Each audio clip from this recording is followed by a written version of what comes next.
सोलापूरकरांनो, पुढील 2 दिवस धोक्याचे, प्रशासनाला सहकार्य करा. जिल्हाधिकाऱ्यांचे आवाहन. गेल्या 4 दिवसापासून सुरू असलेल्या मुसळधार पावसामुळे सीना नदीला पूर आला असून करमाळा, माढा, मोहोळ, दक्षिण सोलापूर, उत्तर सोलापूर आणि अक्कलकोट यासह तालुक्यातील तब्बल 88 गावे बाधित झाली आहेत. या आपत्तीग्रस्त भागातून 4000हून अधिक नागरिकांना सुरक्षित स्थळी हलवण्यात प्रशासनाला यश आले आहे. सुखद बाब म्हणजे या महापुरात कोणतीही जीवितहानी झाली नाही. यासाठी जिल्हाधिकारी एनडीआरएफ पथकांसह महसूल व पोलीस प्रशासनाचे आभार मानले. दरम्यान पुढील 2 दिवस सोलापूर, धाराशिव आणि अहिल्यानगर जिल्ह्यासाठी रेड अलर्ट घोषित करण्यात आला आहे. मोठ्या पावसाची शक्यता लक्षात घेता सीना नदीचे पाणी आणखी वाढण्याची भीती व्यक्त केली जात आहे. त्यामुळे सोलापूरकरांनी प्रशासनाला पूर्ण सहकार्य करावे असे जिल्हाधिकाऱ्यांनी कळकळीने आवाहन केले आहे.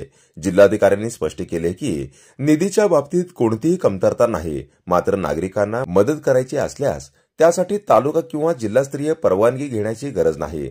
मदतीसाठी खालील वस्तू देण्याचे आवाहन करण्यात आले आहे. गहू, मीठ, ज्वारी पीठ, हरभरा डाळ, मसाले, हळद, मीठ, तेल, biscuit packet, food package, milk powder, चादरी, सतरंजी, कपडे, टॉर्च, मेणबत्त्या, प्लास्टिक ताडपत्री, मच्छर अगरबत्ती, साबण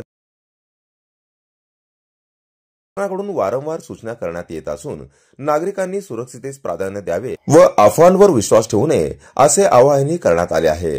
जनता संघर्ष न्यूज, सिद्धार्थ भडकुंबे, सोलापूर. केवळमध्ये वारंवार विनंती केल्यानंतरही जे व्यक्ती होते ते बाहेर आले नाही आणि त्यानंतर 12 तासचे ऑपरेशन रात्रभर करावे लागलं. त्यानंतर जवळपास त्यामध्ये 15 लोक इन्व्हॉल्व होते त्या ऑपरेशन मध्ये आणि त्या 12 तासच्या ऑपरेशनच्या नंतर एक व्यक्तीला आम्ही बाहेर काढू शकलो. आमचे जे सोलापूरचे जे नागरिक आहेत, जे गावकरी आहेत, त्यांना जर धोका असेल तर माझी जी टीम आहे ते तहसीलदार असो किंवा प्रांत असो किंवा एनडीआरएफची टीम असो किंवा आमचे वेगवेगळे जिल्ह्यातून जे आमचे सोलापूर जिल्ह्याचे जे बोट आणि मॅनपॉवरची जी टीम असो, आम्ही नक्कीच वारंवार प्रयत्न करणार आणि तुम्हाला बाहेर करणार. माझी एवढीच विनंती आहे की वारंवार ही वेळ येऊ देऊ नका. ते इव्हॅक्युएशन साठी जेव्हा आपल्याला स्थानिक प्रशासन विनंती करेल त्यांची मदत करावी, हीच माझी आव्हान आहे. आता कोल्हापूर आणि सांगलीचे जे टीम्स होते, 3 टीम आणि 2 टीम, तसेच लातूरचे जे टीम होते, ते कोल्हापूर आणि सांगली कलेक्टरशी बोलणं माझ्या झालं आहे. मी त्यांना विनंती केली की उद्या आणि परवा पुन्हा तीच परिस्थिती निर्माण होऊ शकते.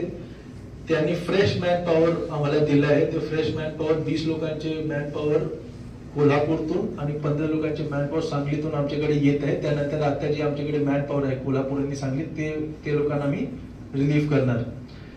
आर्मीला मी विनंती केली होती. आर्मी उद्या दुपारीपर्यंत आमच्याकडे आहे आणि उद्या दुपारी आम्ही एक कॉल घेऊ, एक निर्णय घेऊ की त्यांना ठेवायची किंवा नाही ठेवायची. आर्मी जे आहे ते फर्स्ट रिस्पॉन्डर नसते.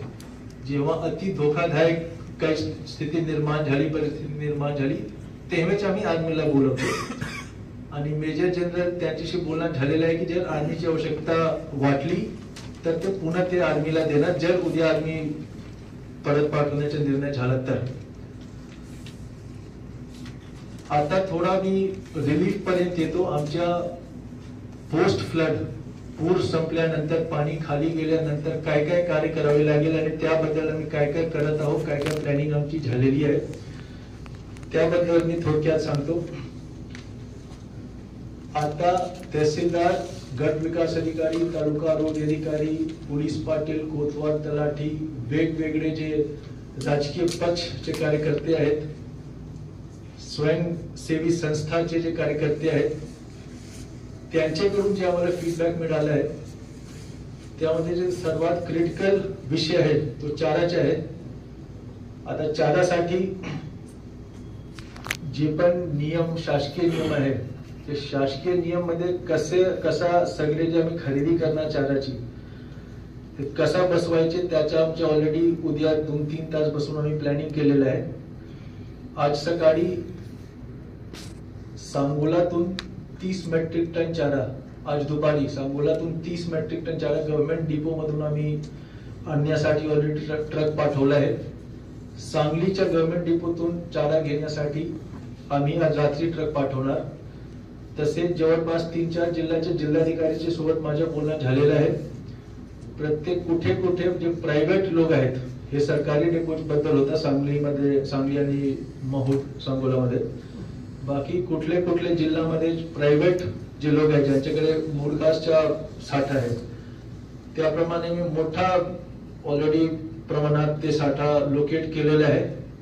आणि आज रात्री तिथे जे पीडीएसच्या जे आमचे ट्रक असते त्या मार्फत आम्ही ते सगळे जिल्ह्यामध्ये पाठवून जवळपास उद्या माझ्याकडे 50 ते 60 मेट्रिक टन आणि त्यानंतर प्रति दिवस जवळपास 100 मेट्रिक टन चारा आम्ही आणू शकतो.